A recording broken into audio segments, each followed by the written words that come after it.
Hi hello friends, welcome to Shanthi's vlog. நம்ம விளாக்ஸில் என்னோட ஸ்டைலில் கருவேப்பிலை தோசை எப்படி செய்யலான்ட்டு வாங்க சொல்லித்தரேன்.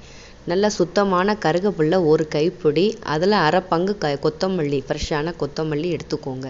3 பல் பூண்டு, 3 பல் சின்ன வெங்காயம். சின்ன வெங்காயம் தாங்க டேஸ்ட்டாக இருக்கும். ஸோ அது எங்களுக்கு காரத்துக்கு 3 பச்சை மிளகாய் எடுத்துக்கிட்டே, நீங்கள் குறைக்கிறதுனா 2 கூட போட்டுக்கலாம். கொஞ்சம் அரை ஸ்பூன் ஜீரகம், இது 3 சேர்த்து கொஞ்சோண்டு தண்ணி விட்டு மிக்ஸி ஜாரில் இந்த மாதிரி பேஸ்ட்டாக கிரைண்ட் பண்ணிக்கோங்க. கிரைண்ட் பண்ணி அரைச்சி வச்சுருக்க இட்லி மாவில் இந்த பேஸ்ட்டை கலந்துருங்க.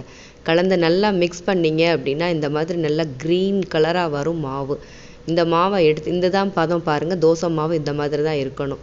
இதனால் கடல காய வச்சு நல்லா மொறுன்னு இந்த தோசையை ஊற்றி நல்லெண்ணெய் இல்லை நெய் விட்டு ஊற்றி பிள்ளைங்களுக்கு கொடுத்தீங்க அப்படின்னா ரொம்ப ரொம்ப ஹெல்த்திங்க.